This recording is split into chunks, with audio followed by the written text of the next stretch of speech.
This program is supported by Bank of Commerce, an affiliate of San Miguel Corporation. We think customers.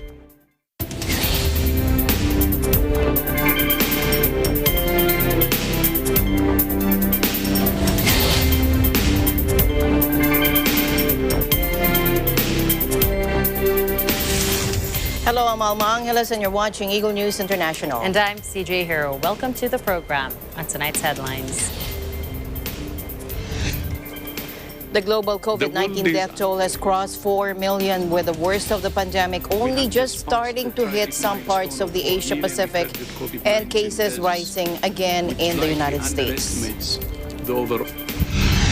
Japan's Prime Minister Yoshihide Suga has declared a coronavirus state of emergency for Tokyo that will run through the city's hosting of the Olympics. Restaurants with And people in Thailand are flocking to supermarkets amid a possible lockdown due to the surge of coronavirus cases.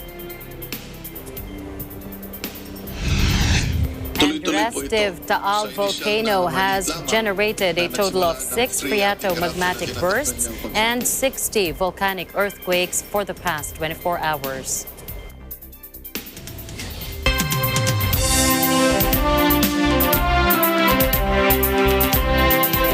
The global COVID-19 death toll has crossed 4 million, with the worst of the pandemic only just starting to hit some parts of the Asia-Pacific and cases rising again in the U.S.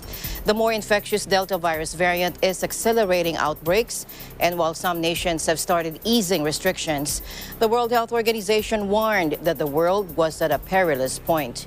Let's listen in. The world is at perilous point in this pandemic. We have just passed the tragic milestone of 4 million recorded COVID-19 deaths, which likely underestimates the overall toll. Some countries with high vaccination coverage are now planning to roll out booster shots in the coming months and are dropping public health social measures and relaxing as though the pandemic is already over. However, compounded by fast-moving variants and shocking inequity in vaccination, far too many countries in every region of the world are seeing sharp spikes in cases and hospitalization. This is leading to an acute shortage of oxygen treatments and driving a wave of death in parts of Africa, Asia, and Latin America.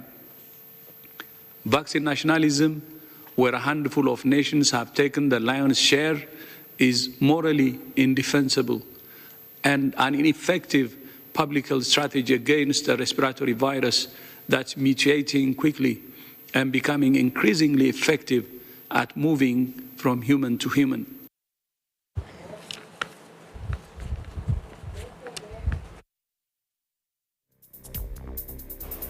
Japan's Prime Minister Yoshihide Suga has declared a coronavirus state of emergency for Tokyo that will run through the city's hosting of the Olympics. Organizers are also considering banning all spectators from the event. We have Tyra Lu joining us for that report. Tyra. Japan's government on Thursday announced a new virus state of emergency stretching throughout the Olympics. As reports said, organizers could bar fans from almost all events at the Games. With just 2 weeks until the July 23rd opening ceremony, coronavirus infections are rising in the capital, and the spread of the more infectious Delta variant has spooked officials. The rising cases threaten to derail plans to let up to 10,000 local fans into Olympic venues and could mean Tokyo 2020 is the first ever games held behind closed doors. Prime Minister Yoshihide Suga said the emergency measures, which are far looser than the harsh lockdowns seen in other parts of the world, will be in place until August 22nd. But the government could lift the emergency earlier if the effect of vaccines becomes clear and an improvement is seen in the situation of hospital beds, according to the Prime Minister. Under the virus emergency, alcohol will be banned at bars and restaurants, which will have to close by 8 p.m.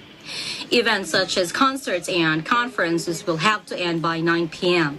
And crucially, spectators at events will be capped at 5,000 people or 50% venue capacity, whichever is less. Several Japanese media outlets said organizers were now likely to bar spectators from all competition venues in Tokyo and 3 surrounding areas. Overseas fans have already been barred from attending the Olympics, and organizers last month said they would limit local spectators to 10,000 people or 50% venue capacity.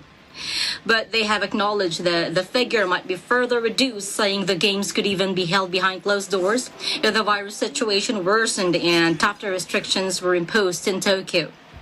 Ticket holders for oversubscribed events were supposed to find out on Tuesday whether they would still have seats after a lottery to thin the crowds.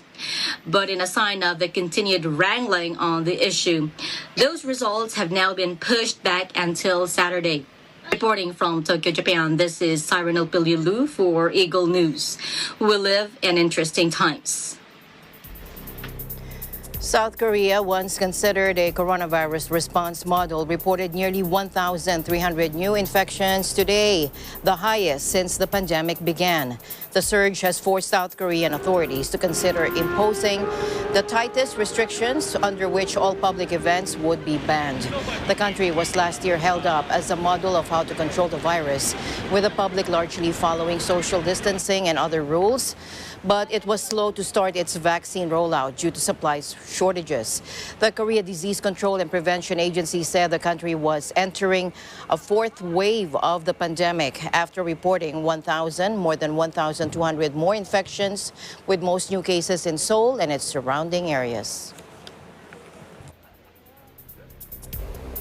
And elsewhere in Asia, Vietnam's Ho Chi Minh City has gone into lockdown. We have Eliana Faith Sebastian from our ABC Vietnam Bureau to tell us more.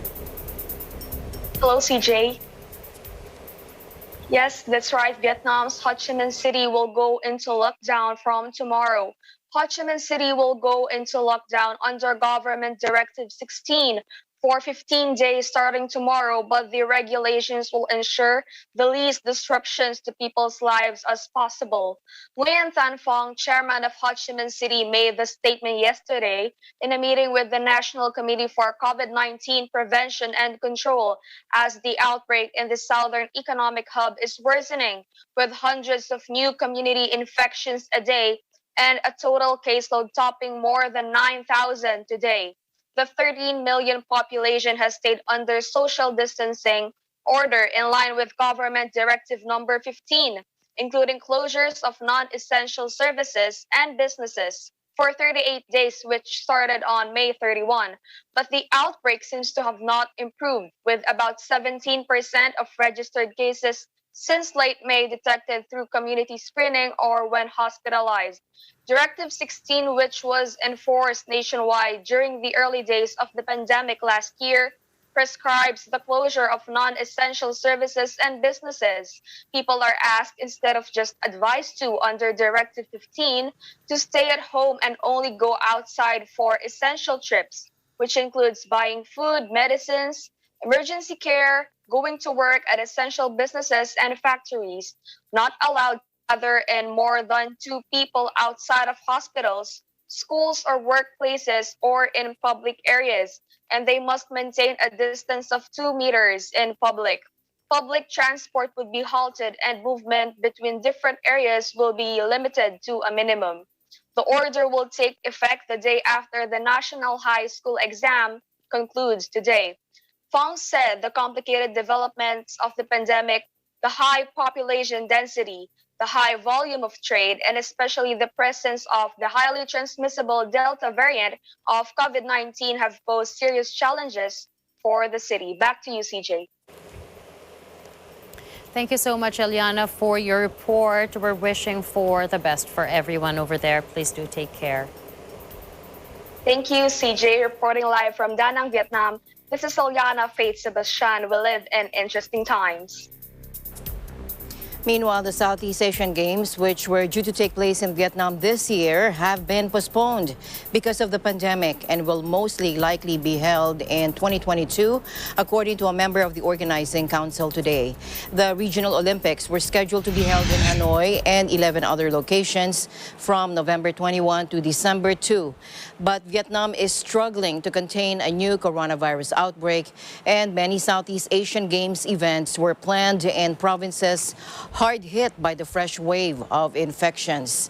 Varin Tansupaseri, Games Council member and Deputy Secretary of the Thai Olympic Committee, said Vietnam wants to postpone the Games until next year, 2022.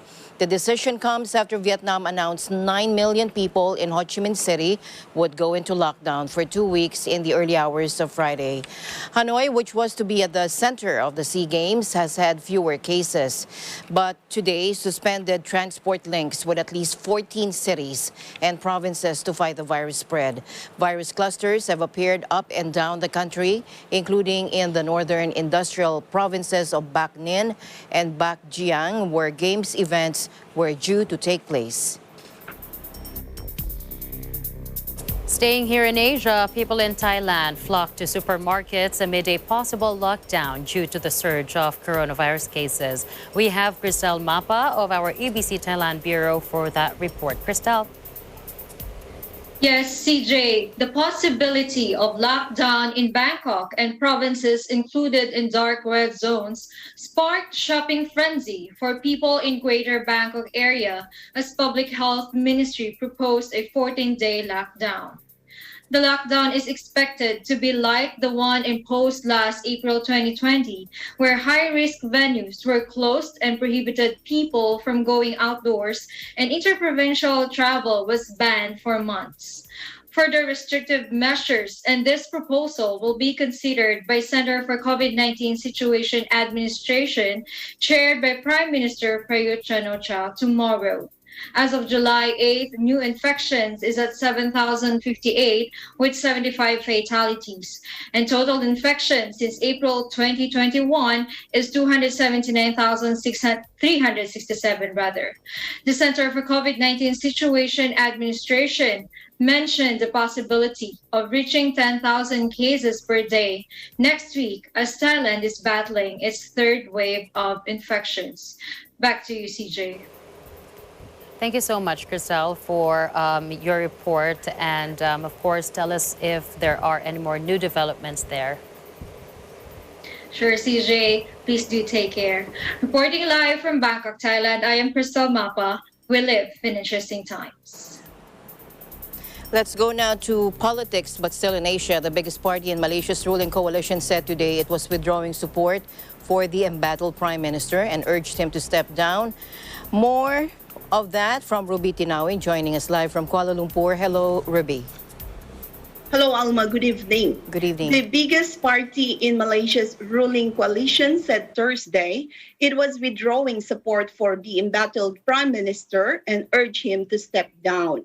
There was no immediate reaction from Prime Minister Muhyiddin Yassin, but analysts said he was likely to hold on to power in the short term. His administration has been racked by instability for months. It only has a razor-thin majority in parliament and is beset by infighting between different factions. Pressure has mounted since a state of emergency was declared in January to fight the coronavirus, under which parliament was suspended, with critics charging Muhyiddin was using the crisis to cling to power. After a meeting of its top decision-making body that stretched into the early hours of Thursday, the United Malays National Organization, UMNO, the biggest party backing the premier, withdrew its support. UMNO respectfully urges Muhyiddin Yassin to step down to allow a new prime minister to be appointed for a limited period, Party President Ahmad Zahid Hamidi said in a statement. The new leader would steer the country through a worsening virus outbreak before fresh election can be held, he said. The UMNO leader listed a string of what he said were missteps by the government that included botched handling of the pandemic and failing to provide for those affected by on-off lockdowns. Muhyiddin, who leads a party called Bersatu, took power last year following the collapse of a reformist administration. UMNO held 38 of the 115 parliamentary seats in Muhyiddin's National Alliance coalition, although allegiances have been changing rapidly in recent months. A party needs 112 to command a majority. But UMNO itself is deeply divided, with some such as Zahid pushing Muhyiddin to quit while others still support his government. Just hours before Zahid's announcement, Muhyiddin promoted two leading UMNO figures in his cabinet, including naming one as his deputy, in an attempt to ease tensions. The leader agreed earlier this week to reconvene parliament on July 26 before the state of emergency ends in August, under growing public anger and following pressure from the king. But the sitting is short, just 5 days, and the analysts believe he can avoid a no-confidence vote. Meanwhile, today, Malaysia saw a new record of 135 deaths caused by COVID-19 in a single day. The Ministry of Health announced there were a total of 8,868 new cases reported up till 12 noon today, pushing the cumulative figure for positive cases in Malaysia to 808,658. Topping the list of states with the highest number of recorded cases today are states of Selangor, Kuala Lumpur, Negri Sembilan, Perak, and Johor. Back to you, Alma. Thank you very much, Ruby, for your updates there, and looking forward to this developing story happening there in Malaysia. Yes, reporting live here in Malaysia, this is Ruby Tinawin. We live in interesting times. In other news, a top official at the World Health Organization has warned countries against allowing coronavirus cases to spiral. Dr. Mike Ryan, the executive director of the World Health Organization's Health Emergencies Program, was asked about states deciding to lift restrictions at this point in the pandemic. Earlier this week, Boris Johnson announced that masks and social distancing would be scrapped in England despite cases quickly increasing and fears over the Delta variant. Listen in. We will end the 1 metre plus rule on social distancing and the legal obligation to wear a face covering, although guidance will suggest where you might choose to do so, especially when cases are rising and where you come into contact with people you don't normally meet in enclosed spaces, such as obviously crowded public transport. Making assumptions that transmission will not increase because we're opening up because of vaccine is a false assumption. Transmission will increase when you open up because, number one, we don't have vaccines in everybody, and number two, the vaccine coverage rates are lower, and we're not still sure to what extent vaccination protects against the ability to be infected or have onward transmission. This means with increased transmission in the community, we then put our most vulnerable at risk again. And there are many countries that have not achieved levels of vaccination amongst the most vulnerable. They're older and people with underlying conditions, or younger people with underlying conditions even. So I would say, and I'm not going to comment on specific circumstances, but I would ask governments, we would ask governments to be really careful at this moment, not to lose the gains you've made, to open up very carefully. We've seen over the last 6 months, case after case, country after country, in which there was a lot of increase in social mixing without adequate vaccine coverage, and we've seen wave after wave of cases. I would hope that in the European environment we won't see a return to the overwhelmed hospitals and the exhausted health workers. But that's not a given. This virus is evolving, this virus is changing, and we need to be very, very careful at this moment so that the gains that have been hard won by the behaviours and action of our population are sustained. Important, and I would urge extreme caution in the complete lifting of public health and social measures at this time, because there are consequences for that.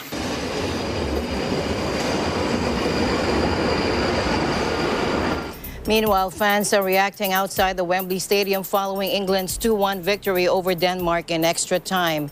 And the Euro 2020 semi-final. Take a look.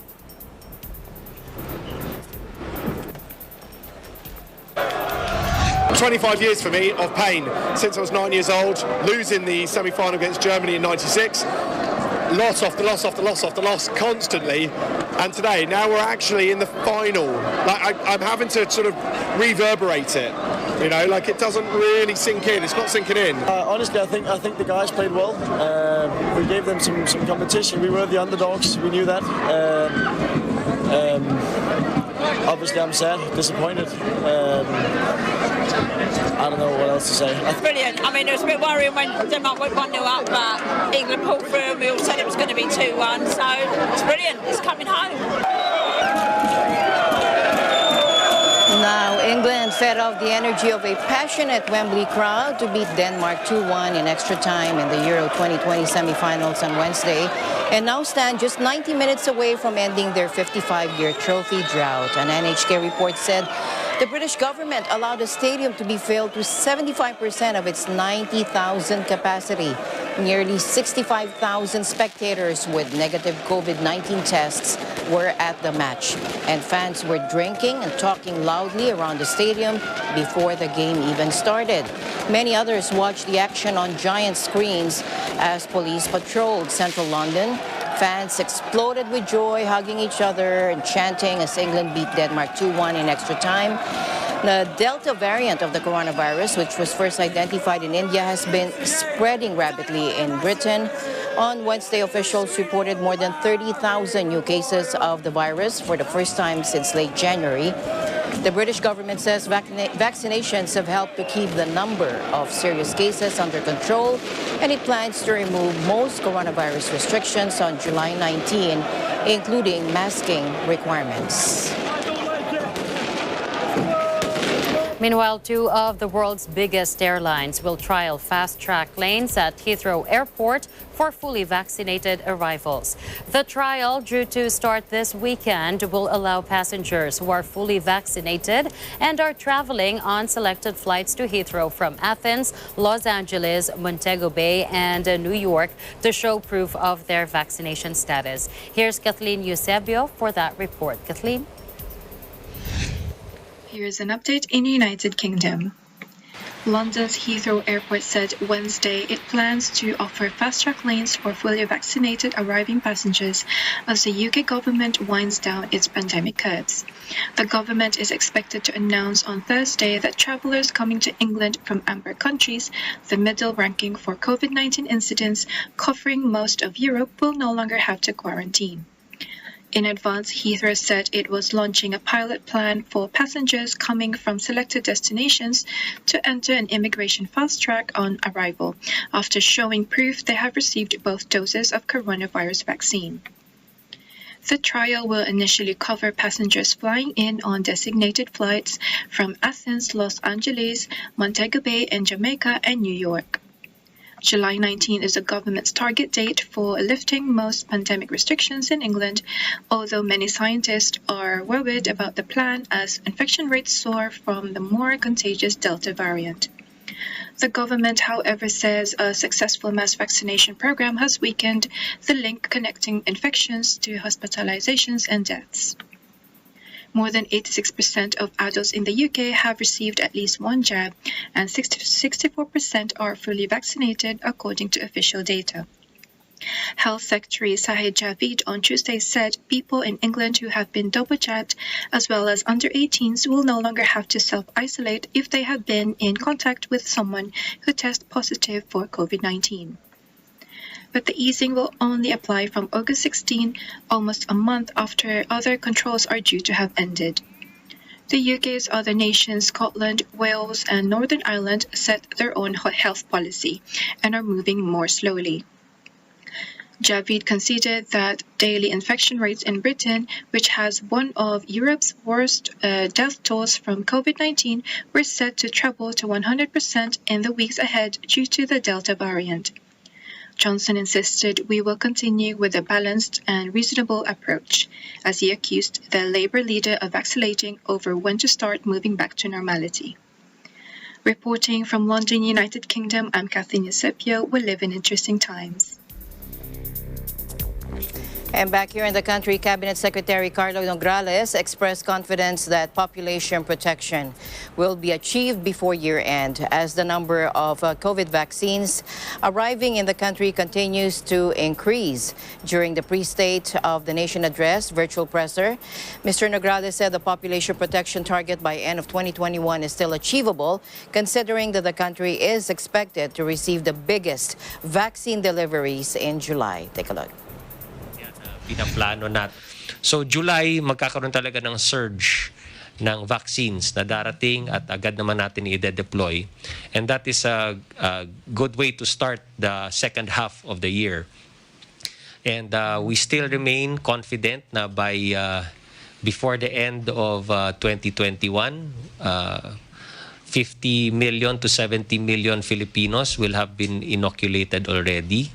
By the third quarter of 2021, halos by the end of the third quarter, we would be approaching already yung population protection.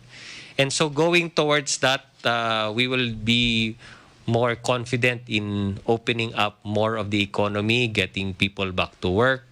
At dito na po natin mararamdaman yung tinatawag nating transition to the new normal. No? So it's not it's going to be a phase-by-phase approach. Kaya nga every week yung meeting natin ng IATF para unti-unti and safely natin bubuksan yung ekonomiya para makabalik tayo sa new normal or the normal way of doing things before.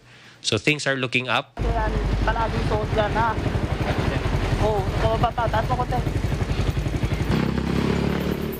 President Rodrigo Duterte on Monday vowed to go after sellers of fake COVID-19 vaccines in the country.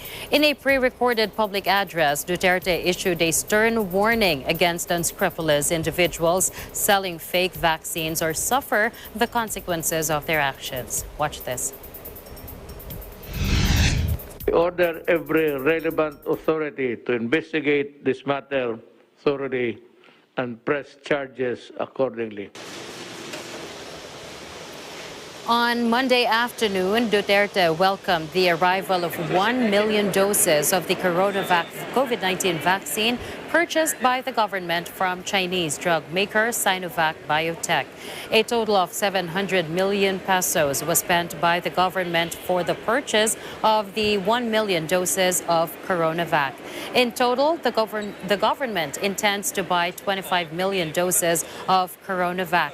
The previous two shipments of CoronaVac, totaling to 1 million doses, were donated from the Chinese government. The bulk of vaccine doses from various brands are expected to arrive by the second quarter of this year.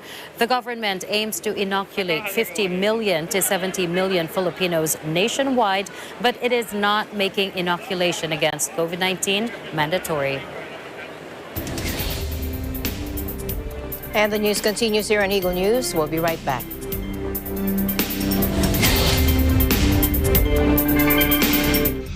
This portion is brought to you by North Luzon Express Terminal.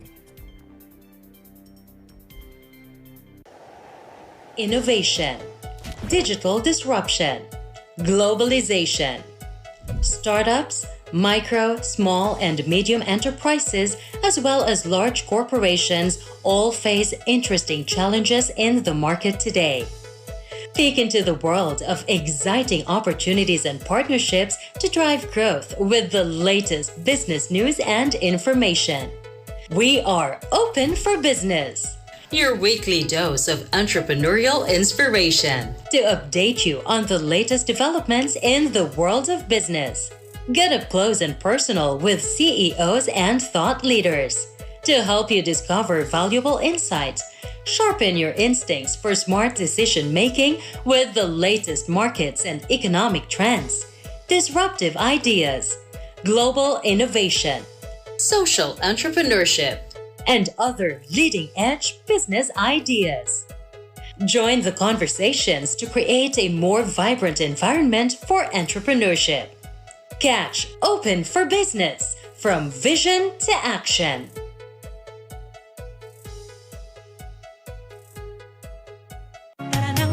samahan sina Wedge Kujamat, itong balitang panggising sa ulo ng mga balita. Apple David, Sa 60 katao ang isinugod sa ospital. Phoebe Publico Economic sabotage ang mga tiwaling negosyante. at Cristel Fesalbon Pagpresyo ng gulay, makakausap natin para iatid sa inyo ang mga kaganapan at pangyayari sa bansa at sa iba't ibang panig ng mundo. Mga napapanahong isyu ng bayan. May balitang sports, entertainment at iba pang kaalaman. Simula Lunes hanggang Biyernes, alas 5 ng umaga sa paborito nyong morning show, Pambansang Almusal, dito sa Net 25. Pambansang Almusal.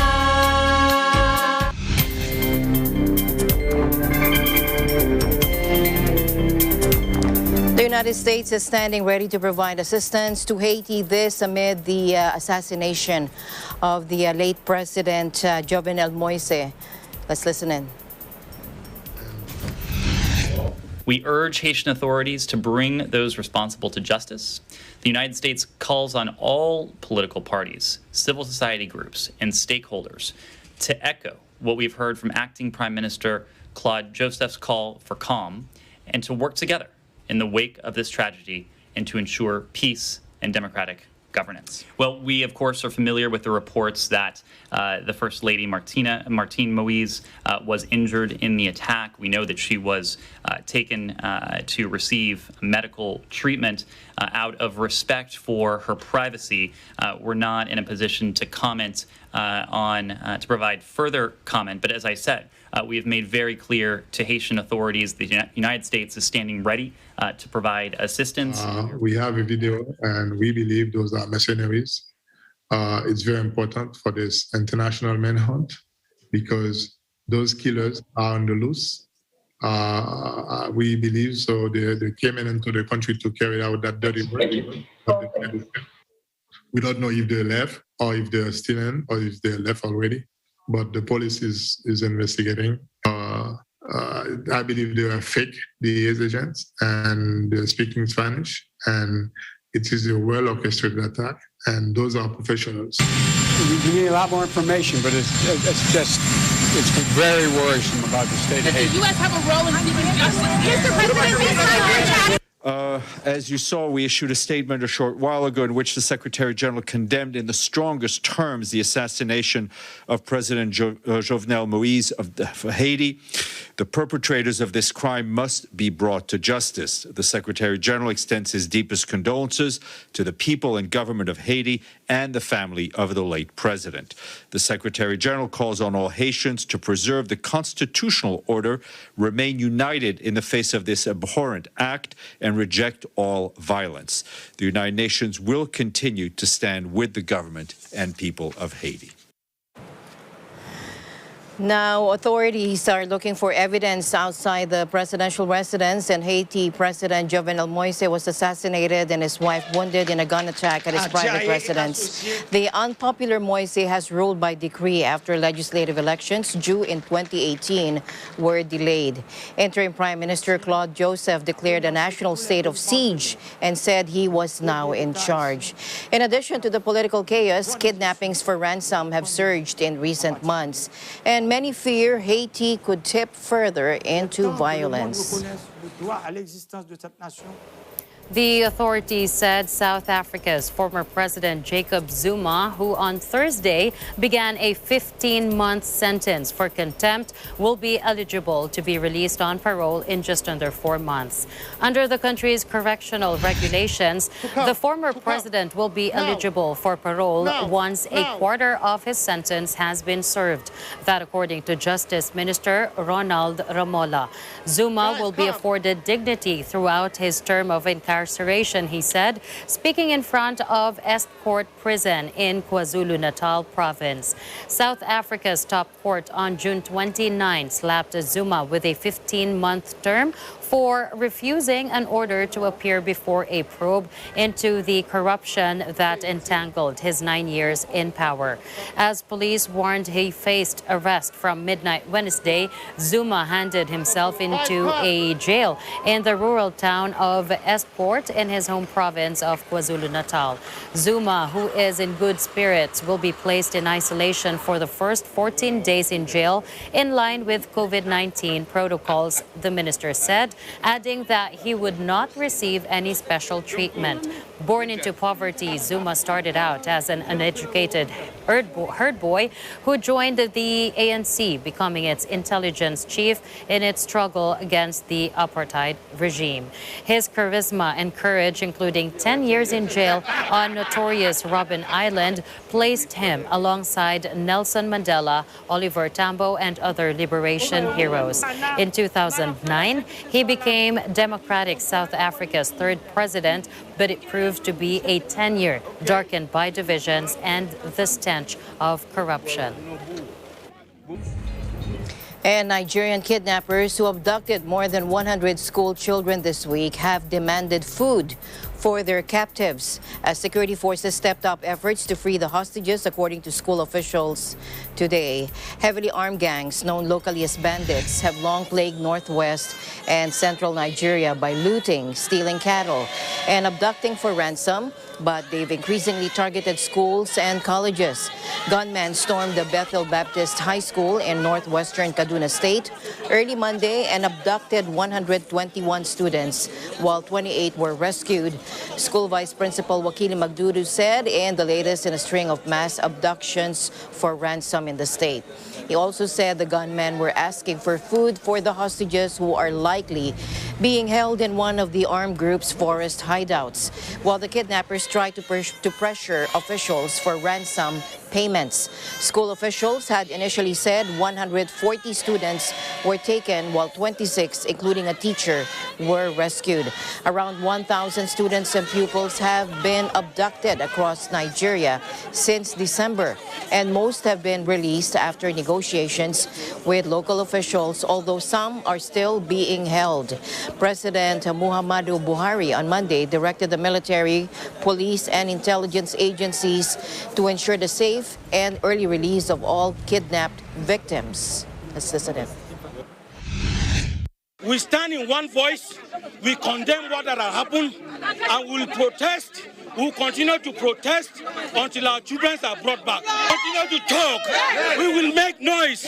We call the international community. We call on everybody, every person that is involved or that is responsible in any way that can ameliorate our problems to come to our aid. We do not have help anymore. Please, they should come to our aid.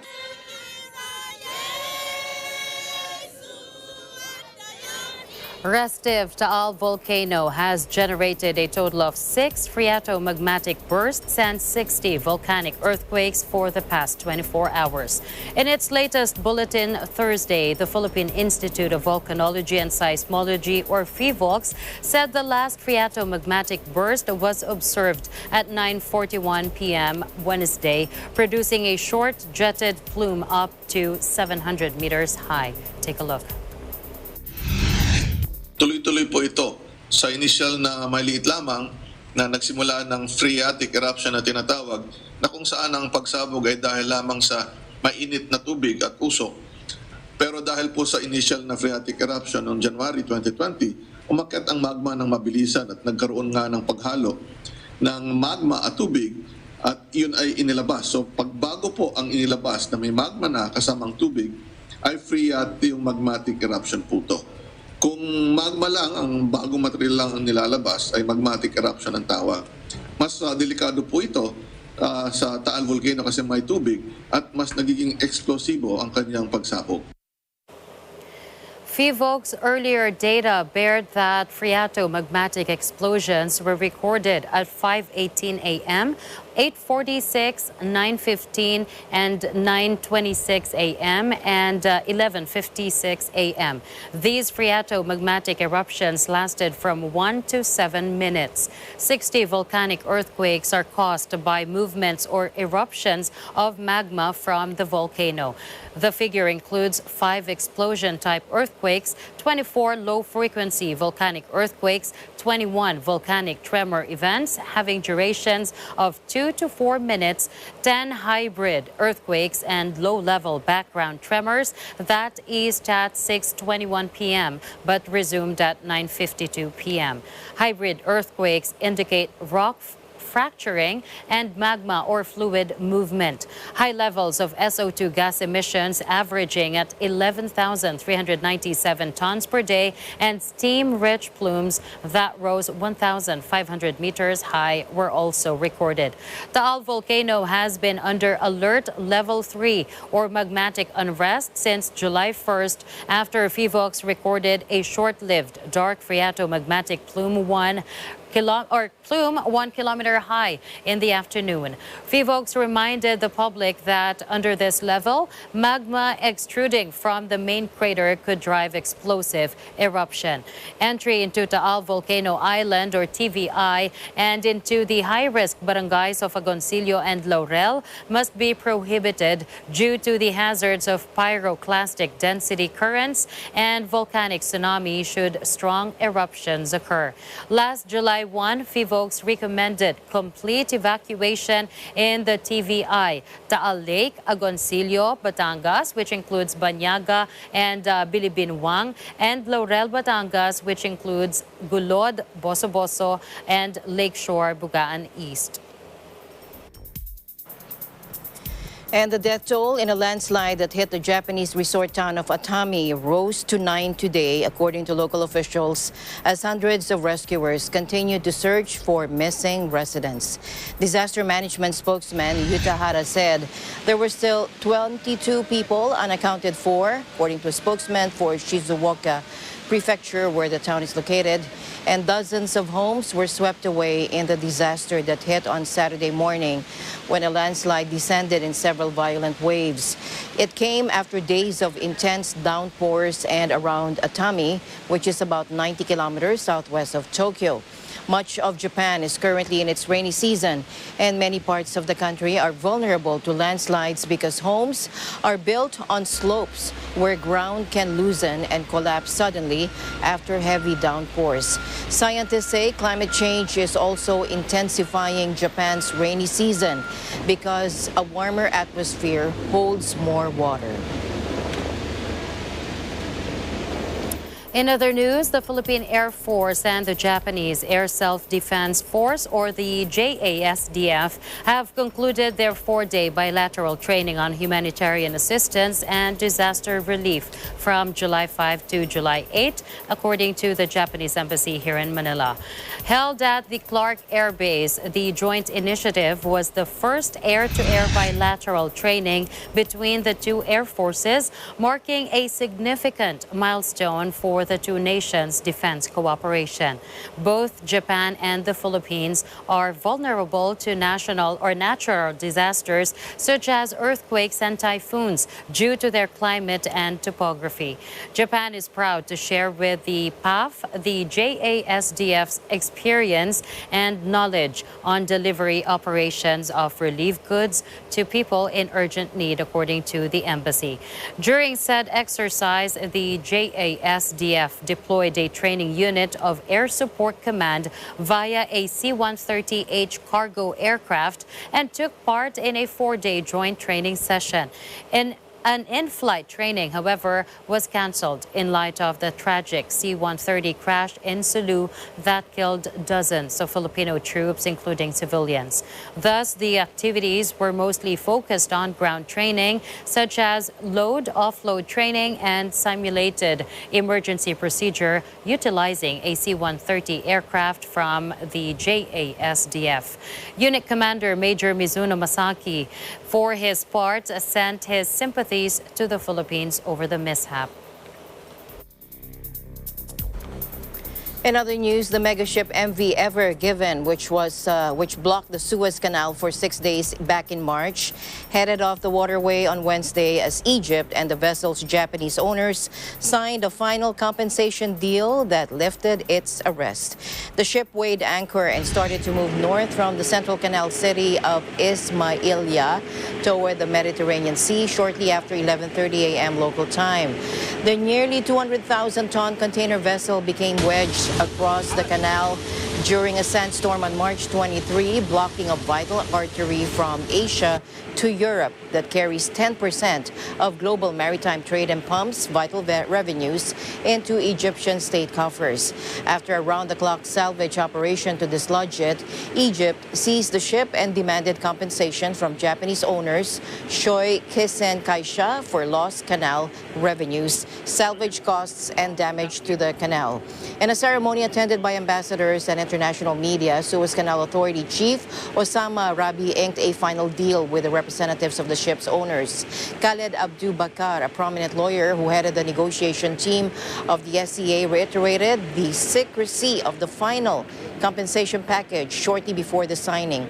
The ship's grounding and the intensive efforts to refloat it also resulted in significant damage to the canal. In April, maritime data company Lloyd's List said the blockage by the vessel, which is longer than 4 football fields, held up some $9.6 billion worth of cargo each day it was stuck. In other news, dozens of U.S. states joined forces in a lawsuit filed Wednesday accusing Google of abusing its power when it comes to getting apps for Android-powered mobile devices. The litigation aimed at the Play Store online shop for apps and other digital content for Android smartphones comes as the power of big tech firms is facing increasing pressure from regulators and lawsuits. The lawsuit, backed by 37 attorneys general, accuses Google of using anti-competitive tactics to discourage Android apps from being distributed at shops other than its Play Store, where its payment system collects commissions on transactions. Google rejected accusations in the suit as meritless, detailing ways that the Play Store has helped app makers thrive while providing security for Android device users. The lawsuit contends that Google has inserted itself as the middleman between app developers and consumers. Former U.S. President Donald Trump unveiled a lawsuit against Facebook, Twitter, and Google, escalating his years-long free speech battle with tech giants who he argues have wrongfully censored him. Take a look. Today, in conjunction with the America First Policy Institute, I'm filing as the lead class representative a major class action lawsuit against the big tech giants, including Facebook, Google, and Twitter, as well as their CEOs, Mark Zuckerberg, Sundar Pichai, and Jack Dorsey. 3 real nice guys. We're asking the U.S. District Court for the Southern District of Florida to order an immediate halt to social media companies' illegal, shameful censorship of the American people, and that's exactly what they are doing. We're demanding an end to the shadow banning, a stop to the silencing, and a stop to the blacklisting, banishing, and canceling that you know so well. Our case will prove this censorship is unlawful, it's unconstitutional, and it's completely un-American. Through this lawsuit, we are standing up for American democracy by standing up for free speech rights of every American, Democrat, Republican, independent, whoever it may be. This lawsuit is just the beginning. There is no better evidence that big tech is out of control than the fact that they banned the sitting president of the United States earlier this year, a ban that continues to this day, continues. So we get the word out, but it's not a fair situation. Very, very bad for this country, very bad for the world. If they can do it to me, they can do it to anyone. Now, Trump filed complaints in U.S. District Court in southern Florida. Facebook banned Trump indefinitely on January 7 over his incendiary comments that preceded the Capitol insurrection. Twitter quickly followed, permanently suspending Trump's account due to the risk of further incitement of violence. In June, following a review by Facebook's independent oversight board, Facebook narrowed the ban of Trump to 2 years. Eagle News will be back with more updates. Please don't go away.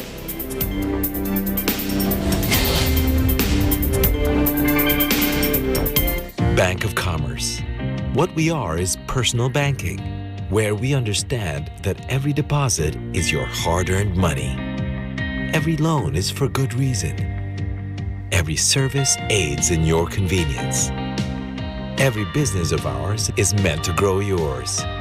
We hear you, feel you, and we act on your every banking need. Bank of Commerce, an affiliate of San Miguel Corporation. Mula noon hanggang ngayon, gabay natin ang MTRCB ratings sa matalino at responsableng panonood.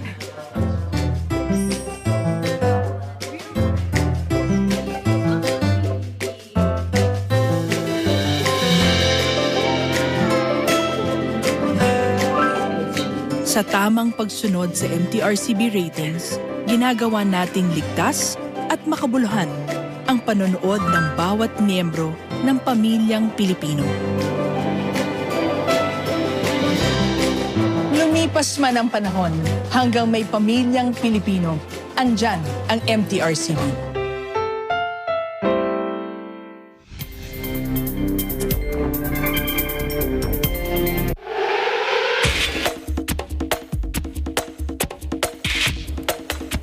Welcome back to the news. Chris Paul made sure his long-awaited NBA Finals debut would be one to remember, scoring 32 points and adding 9 assists to spark the Phoenix Suns over the Milwaukee Bucks 118-105 in Tuesday's opening game of the championship series. The 36-year-old backcourt maestro in his 16th season delivered clutch scoring and added 9 assists, while Devin Booker added 27 points. And 22-year-old Bahamas big man DeAndre Ayton had 22 points and 19 rebounds in dominating the Bucks. Take a look. I just missed my first couple shots. You know what I mean? I think that's the way that we play. Book got it going. I think Book had 12 in the first quarter. And that's just the way our team is. It's not just one guy that we depend on. You know, Kale could get going. Jay might be hot.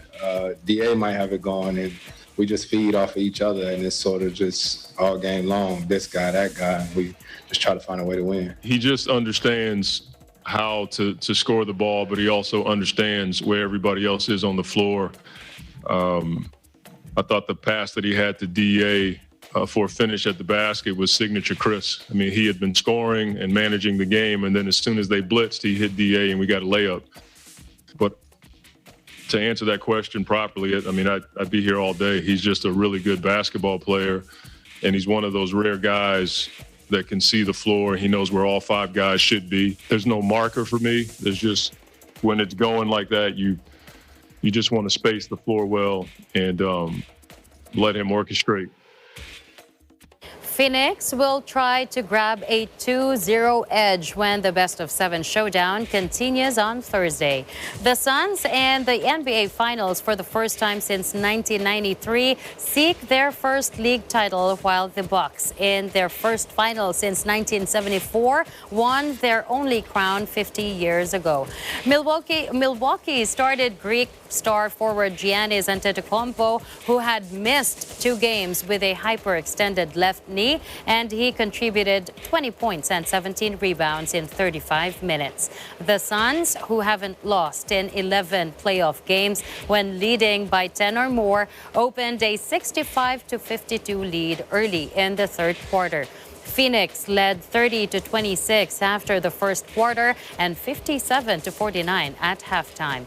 Devin Booker had 16 points in the first half, and Paul added 11, 6 of them in a 10-4 run to give the Suns a 45-38 edge. Antetokounmpo had 8 points, 5 rebounds, and 2 assists in the first quarter, making a solid start after being a game-time decision. That can see the floor. He knows where all 5 guys.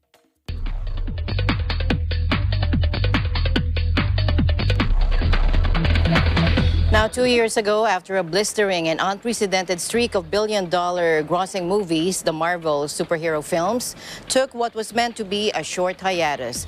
Now, when that big screen break, involuntarily extended by the COVID-19 pandemic, finally ends Friday, with the release of Black Widow, Hollywood will be watching closely to see if the Marvel still has its mojo.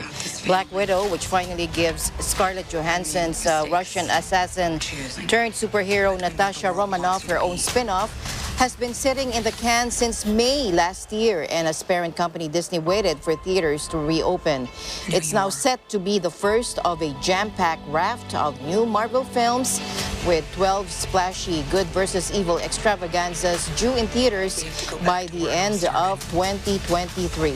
Not to mention various TV series that have premiered during the pandemic or are coming soon. Picking up the baton from 2019's groundbreaking female-led Captain Marvel, Black Widow will be the series' first film directed entirely by a woman, with two female leads in Johansson and Florence Pugh. Analysts are eagerly waiting to see if it will be the first film since the pandemic hit to pass $100 million on its opening weekend. Bring her home.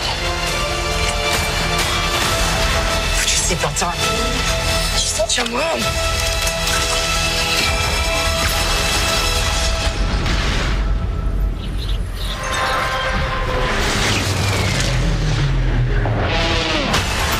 I'm actually very excited Yes, for me that. I think we'll watch it together. Yeah, we should. And that's it for tonight's broadcast. Thank you so much for joining us. I am CJ Hero. Please join us back tomorrow. And we'll bring Rafu with us. And at the end of the day, there remains so much more to be grateful for. Amal Maangeles. We'll see you back tomorrow. And we live in interesting times.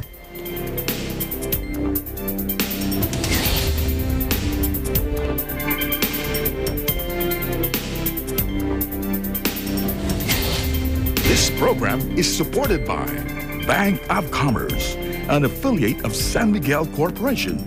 We think customers.